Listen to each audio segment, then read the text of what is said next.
So, all right, now we are recording. This is week 2 of business communications. We have, looks like 27 people in the class. Did anyone just come in lately that I may have missed? It looks like Hannah came in. Let me make sure I get Hannah, you put down for,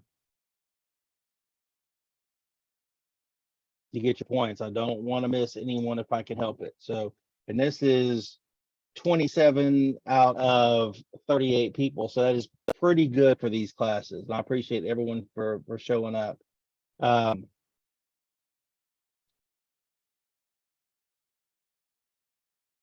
So, well, actually, there was another video I wanted to show. Let's do that first.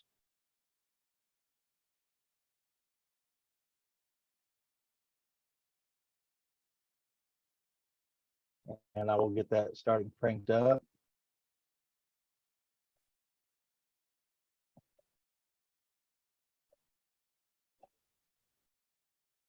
Okay, share my sound.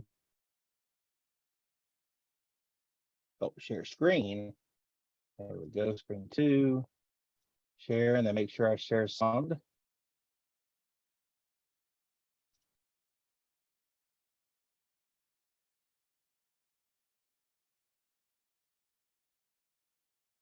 Okay, so everyone can see this. And once again, this is another Jordan Peterson video. Everybody knows I fanboy on Jordan Peterson, so you have to just put up with it sometimes. But the reason I use him here is he is probably one of the most effective communicators that I've seen that come along in a long time. There are, I'll have a couple more speeches next week, or a couple more videos next week. There'll be a couple of politicians, and we'll look and kind of contrast and compare how when they speak, some of the things that they do. I think Bill Clinton made it famous when he can't even see myself, so I can't tell what I'm doing. Where am I at? There I am. When he would talk, he would talk to you like this, because he wouldn't point because they said that was too aggressive, and he wouldn't have a fist because that was too aggressive. But if you kind of point with your thumb, then it made people comfortable. And so there's the entire, industries built around making these politician speeches and their communication more effective and more palatable to an audience. But all that being said, let me do this, so I will shut up.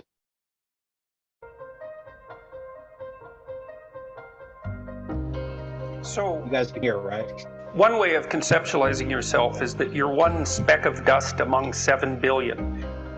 And when you conceptualize yourself that way, you might think, well, what difference does it make what I say or do? And that's actually quite convenient for you, because if it doesn't matter what you say or do, then you don't have any responsibility and you can do whatever you want. The price you pay for that is a bit of nihilism, but if you don't have to shoulder any responsibility, that's a small price to pay. That's the underground motivation for nihilism. But the other way of looking at it, and this is actually the accurate way of looking at it, is that you're in a network. You're a node in a network, and so you can do a little bit of arithmetic very rapidly and just figure out how powerful you are. You know 1,000 people. You're going to know more than that over the course of your life, but let's say 1,000 for the sake of argument for now. They know 1,000 people. That means that you're one person away from 1 million people and 2 persons away from 1 billion people. And you're the center of that network. And now the way networks work is that information propagates in a network manner. So don't underestimate the power of your speech. Now, Western culture is phallogocentric. Let's say it. Okay, so we'll say, yeah, that's just fine. That's exactly what it is. It's predicated on the idea of the logos, that the logos is the sacred element of Western culture. And what does that mean? It means that your capacity for speech is divine. It's the thing that generates order from chaos, and then sometimes turns pathological order into chaos when it has to. Don't underestimate the power of truth. There's nothing more powerful. Now, in order to speak what you might regard as the truth, you have to let go of the outcome. You have to think, all right, I'm going to say what I think, stupid as I am, biased as I am, ignorant as I am. I'm going to state what I think as clearly as I can, and I'm going to live with the consequences no matter what they are. Now, the reason you think that, that's an element of faith. The idea is that nothing brings a better world into being than the stated truth. Now, you might have to pay a price for that, but that's fine. You're going to pay a price for every bloody thing you do and everything you don't do. You don't get to choose to not pay a price. You get to choose which poison you're going to take. That's it.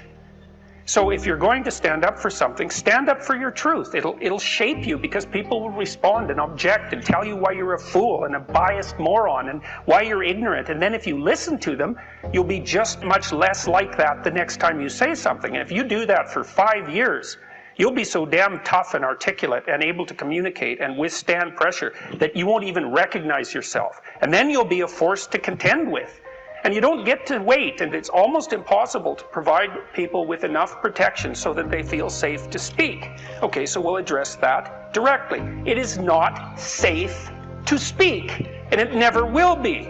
But the thing you got to keep in mind is that it's even less safe not to speak, right? It's a balance of risks. It's like you want to pay the price for being who you are and stating your mode of being in the world, or do you want to pay the price for being a bloody serf, one that's enslaved him or herself? Well, that's a major price, man. That thing unfolds over decades, and you'll just be a miserable worm at the end of about 20 years of that, right? No self-respect, no power, no ability to voice your opinions, nothing left but resentment because everyone's against you, because of course you've never stood up for yourself. It's like, say what you think carefully, pay attention to your words. It's a price you want to pay if you are willing to believe that truth is the cornerstone of society. And in the most real sense, if you're willing to take that leap, then tell the truth and see what happens. And nothing better could possibly happen to you. There'll be ups and downs, and there'll be pushback, and there'll be controversy and all of that, but it doesn't matter. The truth is what redeems the world from hell, and that's the truth. And we saw plenty of hell over the last 100 years, you know, and we haven't learned a bloody thing from it. It's like, wake up. Tell the truth, or at least don't lie, if that's a start. And you got to understand that's a risk. It's just that people can't talk, they're afraid to talk, or they don't know what to say. And those are real problems. So if you're reasonably articulate, like, start talking and sharpen yourself up. Be afraid, but be afraid of the right thing. And the right thing you should be afraid of is not saying what you say, because that's the same as not being. And here you are, suffering away. You might as well be at the same time. At least then there's something to you.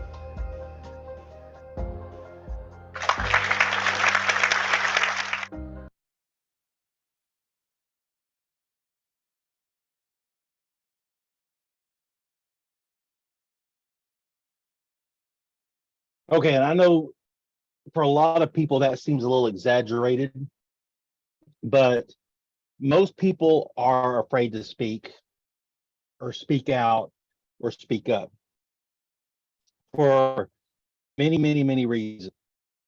And I think that's why everybody hears me, who's ever had me before, excuse me, they know every week I start on discussions. Hey guys, do your discussions, do your discussions. Discussions are the point, they're a big part of your grade. And I think people are afraid to put their words down on paper for everyone to read and judge.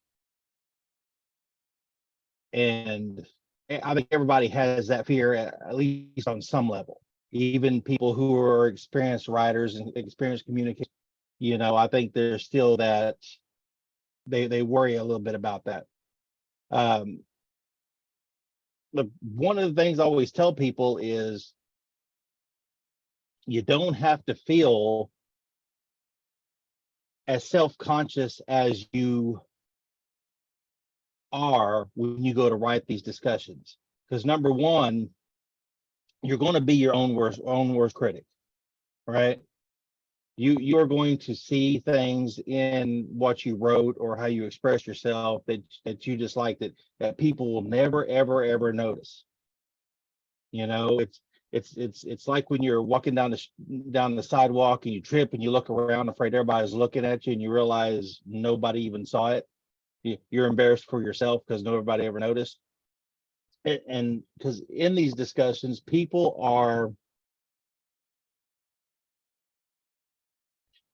everybody else is as self-conscious and worried as you are. So they're more worried about what they put on paper than what you did.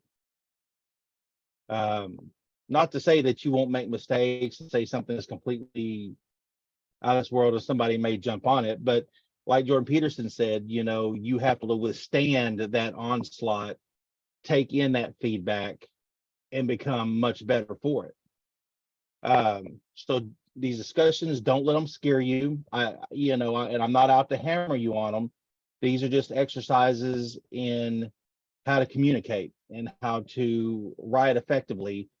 And that's part of what school is about, right? I don't know how many hundreds of pages I've had to write over my uh, uh,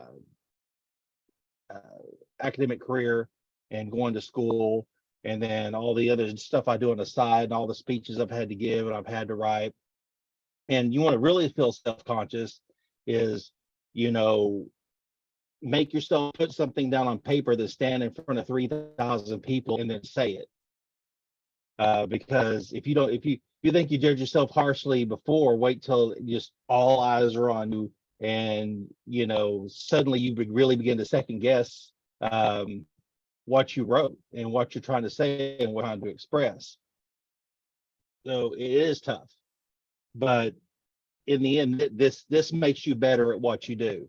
And I always and one of the things I tell students, and I know, like I said, people before have probably heard this before, which are just, when you want to go out into a business working environment, the things that will set you apart from other people. Does somebody else come in? Check. And I probably saw your chat, Hannah. No problem. I completely get it. But I lost my play, didn't I? Somebody help me out. Where was I at? Second guessing what you're talking about because a bunch of people are looking at you. Oh yeah, there's that. And but I don't know where I was going with it, so we'll just move on and we'll talk about this discussion. Okay, so we already watched this video. That it would help you stand out in the business world, having better communication skills. Yes. There are these very few basic skills people want to see. They want to see, number one, you're able to do basic math, add, subtract, multiply, divide, right? And be able to do it effectively. They want you to be able to communicate effectively, whether it be written or verbal. If you have those type of skills, you're automatically, in the top 20%. Because let's just be honest, 80% of people don't have that skill set. Because we've all had jobs, right? And we've all had work emails. How many people get work emails and you just thinking to yourself, why? Just, and it's just was saying that it takes practice, it takes real consideration to learn how to do these things.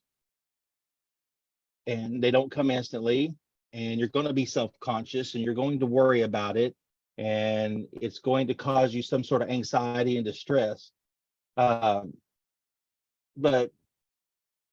I really do believe that on some level, and I know a lot of you guys are younger. We got a bunch of Gen Zs in here, or millennials. We got a bunch of millennials in here, don't we? Okay. And millennials have kind of been taught that anxiety and stress are bad things, and to a certain degree they are, but on a lower level, they're not bad things. They're almost like growing pains. You've stepped outside your comfort zone and you're weathering that storm, whatever it is, and you've made yourself just uncomfortable, and that's okay. That means you're moving forward and improving. Okay, so that's just basically what we're looking at for everybody. Just move forward and improve. Before we get back to it's not about the nail, does anybody have anything to add, subtract, take away? I want to pet Kaylee's cat.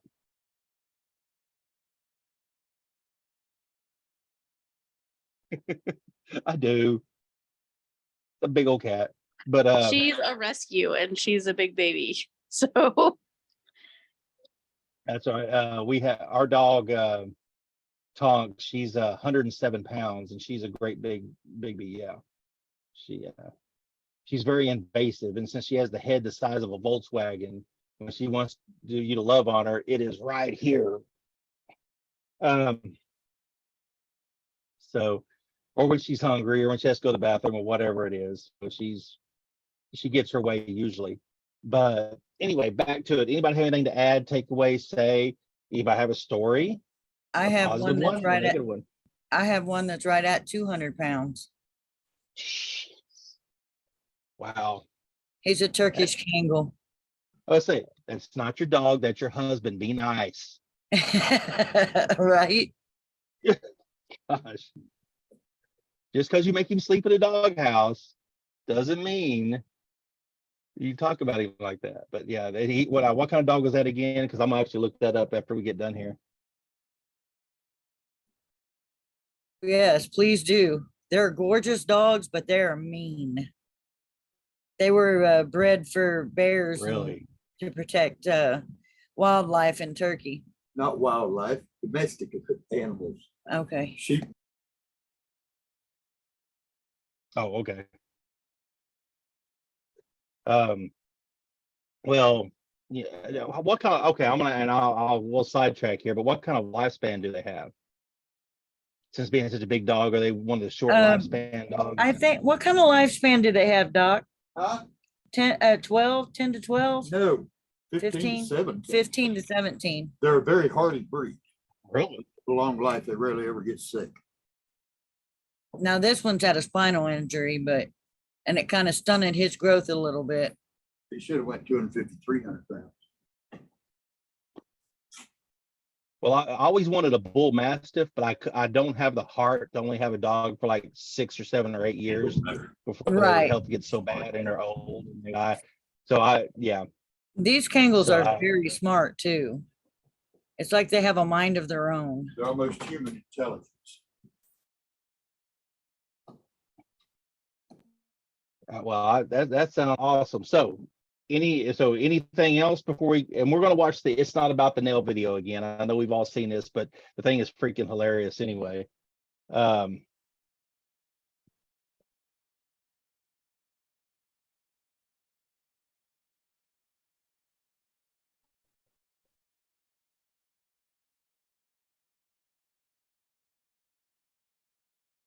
It's just, there's all this pressure, you know?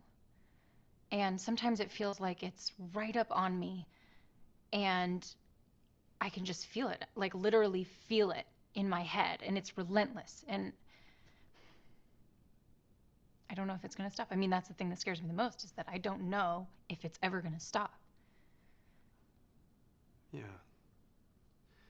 Well, you do have a nail in your head. It is not about the nail.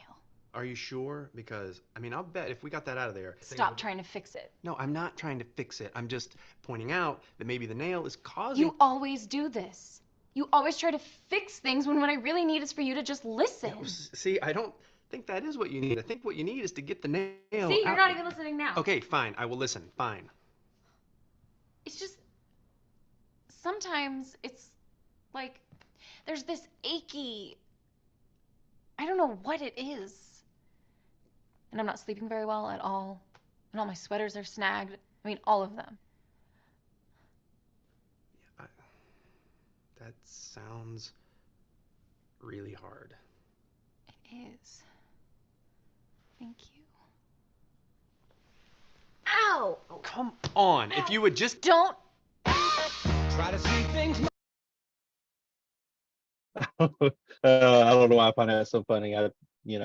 After being married for as long as I have, I should not find it very funny, because that is exactly the conversation I've had 5 million times over the past 3 decades with my wife. So and I know how ridiculous this thing is, but there's a lot of truth to it. And one of them is absolutely she needs the nail taken out. We all agree that the nail is the problem. All right. But she is not ready to discuss the problem until she's talked about how she feels. Right. She's not to the place yet where she's ready to address a solution. Okay. She just wants to vent. She wants to feel, heard. Okay. Not Amber Heard, because we should hate her. But, and because, the way she communicated with Johnny Depp was pooping on the bed. It's the way to communicate. Anybody watch that trial? No, my friend did from school. She was very invested in that. Absolutely. Absolutely. That was probably one of the greatest things I'd ever seen. That was better than the OJ trial as far as I was concerned. I think you have a ghost, Lexi. That door just opened on its own. No, that's my daughter. But but she needs to be heard and she needs to be validated before she's ready to address a solution to the problem. And so why not? Why not give that validation before we talk about a solution? Because she'll eventually figure out it is the nail, right? Especially with the sweater thing. All my sweaters are snagged and there's just an achy thing right here. And so we all have this. Nathan saw snippets of the Amber Heard trial. That thing was hilarious. It was just, I don't know.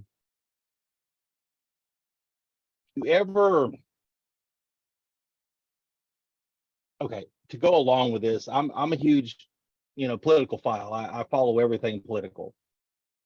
I'm politically active. I follow everything political. I'm a news junkie. It's a sickness and it's dumb, and I probably need to go to 12 steps for it, but I'm not willing to get help. So, and if you notice when you have, oh, there's Zoe. Okay, let me stop sharing for a minute. Make sure I get Zoe put in here.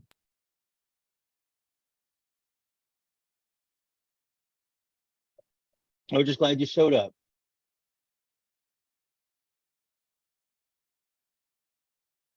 Well, see, and that was part of my thing too. She said on the chat that work ran over. That was part of my deal tonight too. I was rushing in from Tulsa because I live in Okmulgee, which who called me today? Because I cannot remember because it's been that kind of day. It was you. You live in It was Okmulgee me. too, right? It's me. Yep, I'm Okmulgee bound. How do I not know you then? Everybody in Okmulgee. I graduated from Bags, and I've only lived in Okmulgee for the past couple months with my husband, but he's been here for a while. That's because my kids, they actually graduated from Preston.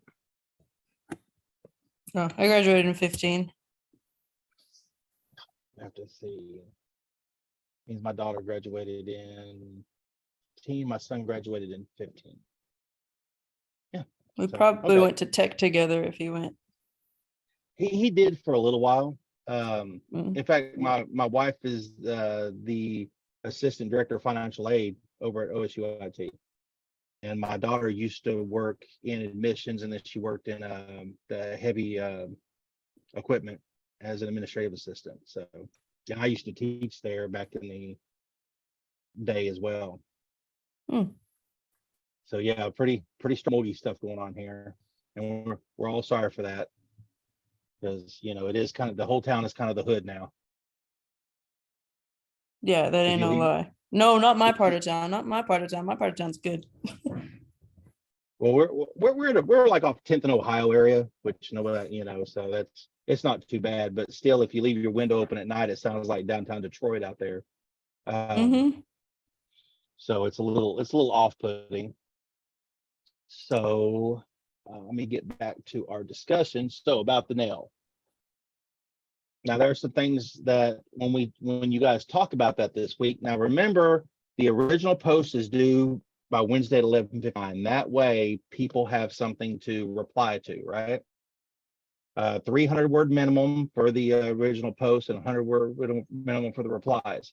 Now, just putting down, Caitlin, good job. I agree with everything you said. That is not an actual reply. That's just you trying to get a few points out of me. Please don't do that. You know, I'm pretty nervous with grading anyway.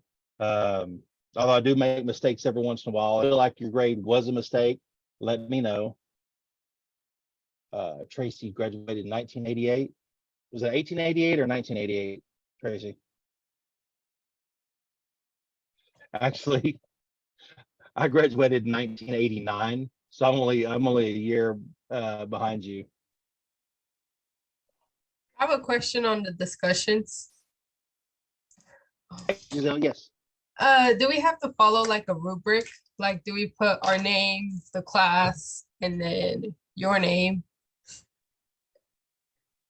That's fine. I usually don't hold people to that very hard because the way we do electronically, I know who it belongs to. When I go to the speed grader, you just come up in order.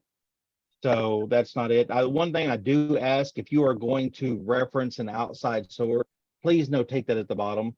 And we'll discuss our, might take a minute to discuss our MLA format as well. Does anyone have, do you know how to do citations like in a bibliography? Like when Trace had to actually type it out by hand, you know, on a typewriter and make sure our borders were exactly right when we turned in things on actual paper. But I dealt with that at all. Okay. If you haven't, there is a cool website. Find it here. It's in the front pocket.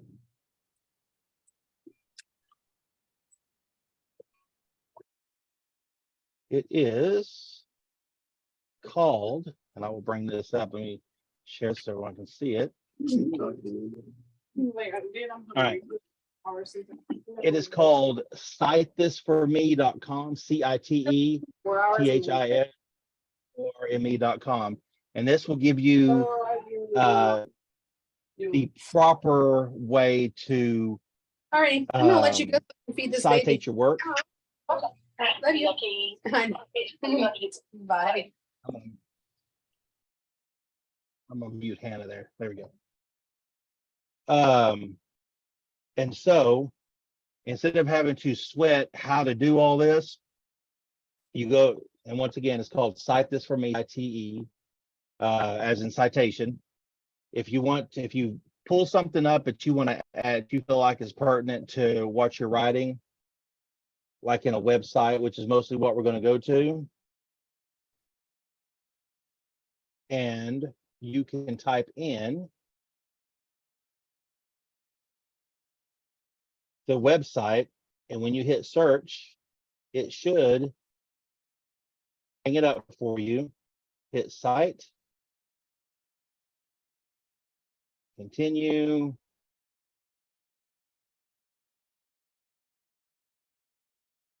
and these are all the things that need to be filled out. Now, just go ahead and hit complete.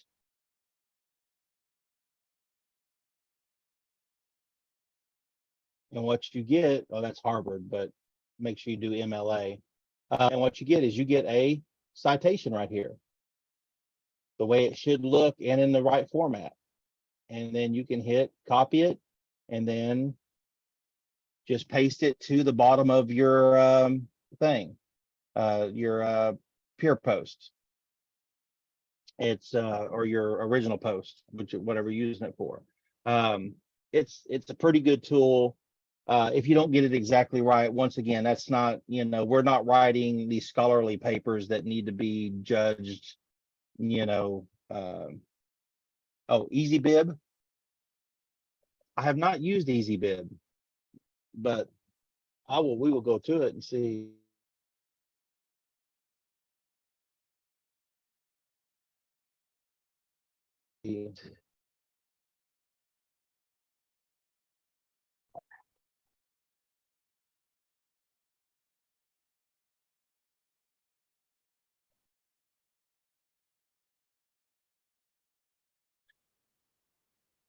Scribber Super. Okay, so we will have all sorts of stuff.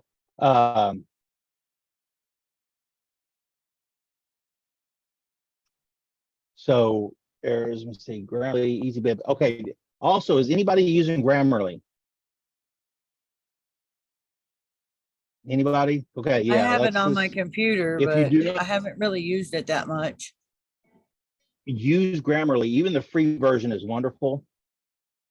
It's a website. Nate says a website to the school. Go to grammarly.com, download the free version, and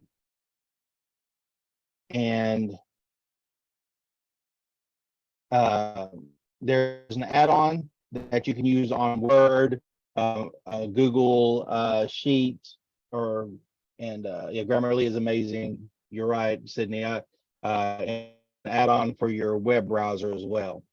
And even the free version does a lot of really cool stuff. Now the paid version is really freaking awesome, but it's just really expensive too. It's like $144 a year. So most of us aren't going to pay for that because you don't have to. But yeah, use Grammarly, use EasyBib or SiteMe. Make your life easier. I'm not saying use the chat bot either, because that's oh puppy. But yeah, I've heard that because the chat bots are still a little risky to use right now. The AI stuff, all it does is it just pulls stuff from all over the internet and it puts it in some sort of form that you'd recognize as, information, but it doesn't always get it right. It doesn't know the difference between right and wrong. It hasn't done the search. It hasn't, so it's still pretty obvious when you're using something like that. But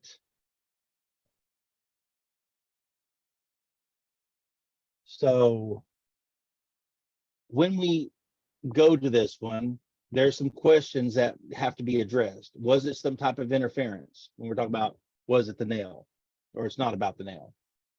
Was it a problem with encoding? Was it a problem with decoding? All right. As we all know, if we, especially those of us who are older than 10 years old, know you may say thing and intend it a certain way, okay, but when it's decoded by the other person and you said it to them or written it to them or texted it to them, they do not take it the way you meant it, right? And then there's this huge miscommunication. Yeah. Lexa said she's always used Word doc to do citations. It's good to do the websites that do it as well. Yeah, and they're pretty. I said they're pretty great. But so you encode your message in the way you wanted it you want it taken. Then what happens is when it gets the other person, they don't decode it in the same manner, and they take it the wrong way. All right. Or and what can affect that? Well, emotional states, educational, right, things of that nature. You'll also find that it is the way I would say it is the way you phrase something, but it's part of your cognitive process. This is what I'm trying to say, so this is how I'm going to either put it on paper or how I'm going to say it. Because that's, because your message is whatever you're trying to make it be. Now, is the other person going to decode that message the same way that you intended it? Not always, hardly ever, right? You'll also learn, especially in a business environment, that when you send out emails, you usually try to do them at about a 7th or 8th grade level, so everybody can understand them. All right, especially in a bigger sort of corporate environment. Your email may go out to the guy who delivers the mail as well as the VP of marketing, right? And so you're trying to get everybody in that range to understand. And this is the problem when we own the drilling company. and one of my partners is she was a PhD and super smart, and I'm a pretty bright guy, and so all of us there were pretty bright, but I had to remind her usually on a monthly basis that not everybody's smart, not everybody has the same education level you have, not everybody has, can understand what you're trying to get to. You're going to have to dumb it down at some point. Many of the guys that worked for us, although great at their jobs, never finished high school. And you have to be able to communicate as effectively with them as you would, me or somebody else. I see we got, oh, Lisa's going to okay, gotcha. Yes, these are, they are technical terms, but in this, to answer your question, Nathan, they are also communication terms as well. So yeah, once again, words have many different meanings, right? And that's part of it. So we have to, and so when you're sending out an email that's directed to a mass amount of people, or you're trying to give a speech to a mass amount of people, you have to know your audience. Okay, I'm not going to give a speech in front of a bunch of drillers. I'm not going to give the same speech as I would in front of a bunch of educators, right? And there's also, and we'll also discuss at some point, industry specific lingo that you have to be careful with as well. That do we got any people are going to be, most of you guys are going to be surge techs, right? Okay, if you start speaking surge to me, understand 2/3 of what you tell me, right? You're a vet assistant, okay? Down the road, after you guys been through the vet assistant program and the surge tech program, and HBA, the HCA and the MBC, there's specific terminology and the way people in industry speak to each other that if you try to bring it to me, I'm just going to look at you like a stump with eyeballs. I have no idea what you're telling me, right? So that's going to be a bit as well. What feedback might you have given to eliminate the problem? Okay. How would you have handled that conversation differently? I'm a guy, so I would have went and grabbed the hammer and tried to hold her down and pull the nail out. But because that's how we are, right? And if you notice, you'll find that many times the way people communicate, gender is part of that, because men and women communicate differently. And if you don't think they do, how many Alexis is nodding her head. How many people here are married? I know Alexis and Tracy, okay, Riley. Just hang back and listen to your husband talk around his friends and the way they speak to each other and the way they communicate, or lack of communicate, the way Kaylee was looking. That is not the way women communicate with each other, is it? Not anywhere close. All right. So there are those differences. Okay.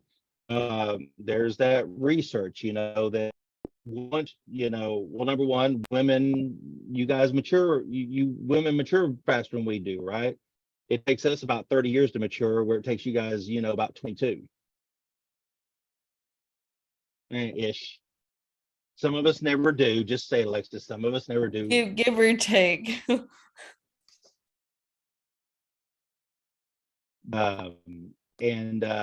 It's just we're different animals. So, and that's part of the encoding decoding thing.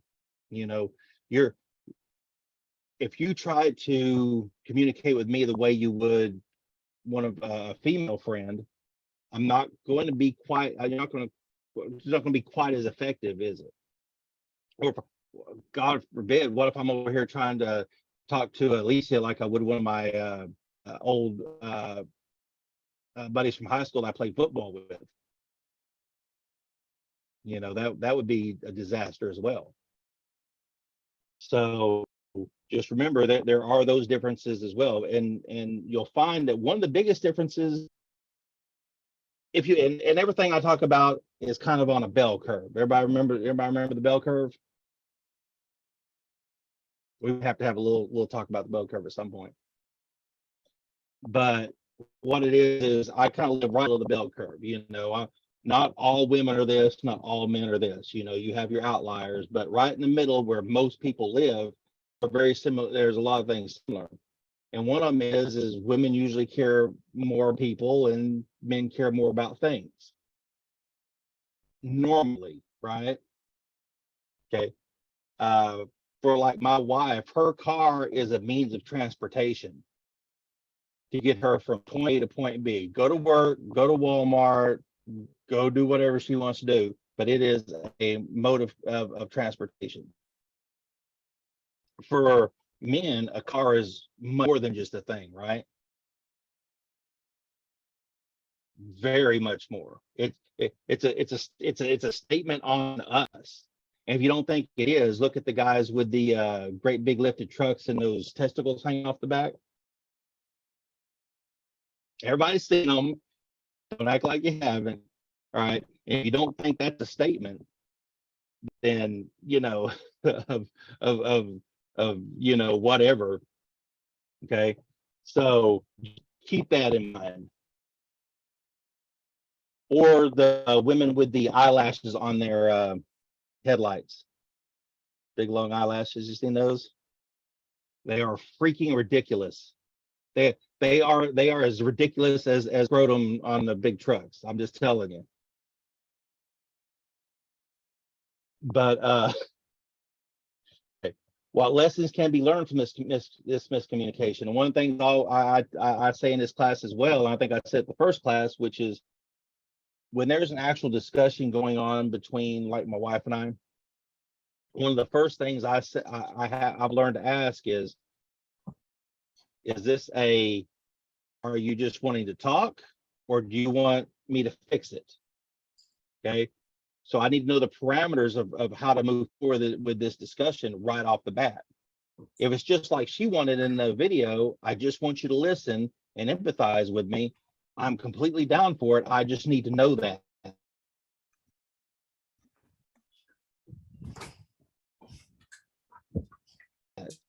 Or is it, I really need you to come help me with this thing. This is a problem I need to fix. And I will treat the conversation differently based on that. And trust me, it saves me a lot of problems. Okay, and in what situation would you apply this lesson in your degree field? So all that's going to be in your post, no less than 300 words. I think I have done about as much as I can tonight. I will open up for questions, comments, personal disputes. Tell me how done, whatever. The messes make me look dirty. What?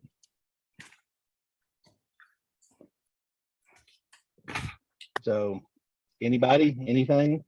Oh, an interior design. You definitely, who is that? Sydney? You definitely know how to do math and interior design. I think they put you on AutoCAD at some point. So you have to be able to at least do some math on that. Plus, you do a lot of ordering materials and figuring out what you need, and Let's go inside. That's not leaving money on the table. Okay, so anything else? I have a question. Yeah. Oh. About an hour, Nathan? Yes. Do we need to turn anything in if we attended the video? Because that's where I got confused. Absolutely not. You are here, you got your points, you are done. Okay. The video is just in case you didn't make it. Cool. So I don't only do I torture you having to listen to me on video, but I make you write about it. I wrote about it. And on these discussion questions, the last thing I'm going to say before we get off here, which is these things are industry standard. My wife is in some classes to finish another degree. They use Canvas at OSU. looks just like ours, same format, Mhm. and they have discussion questions just like we do. So this has become kind of an industry standard thing. There's no way we're getting out of it. And trust me, sometimes I'll rather do anything but grade these things. You know, we all have our crosses to bear. So anything else? Yeah, I had a I would say question. the difference between, oh, go ahead, Lexi. Sorry. It's fine. The discussion, we are writing our answers in Canvas, correct? Oh, let's take a quick look at that. There's a couple of ways to do that. All right. So you can write it directly into here. Okay. And you can also upload it if you put it on a Word document, or you can attach a document to it as well. Okay. So usually, like I said, I use Word to write, and then Turkish Kango. Okay. I will look it up. Thank you, Tracy. Usually I'll do it off the side in Word, and I'll just copy and paste it onto here. Okay. You know, but it's up to you how you do it. What about, did you need something, Alexis? I don't remember now. My husband started talking to me on the Ring doorbell. No, that's all good. That's all good. All right. Well, I'm going to stop sharing. I am going to, and I think I said this last time, when I end the recording, that is the official end of class. And if you guys need to stick around, that's fine. If not, bounce.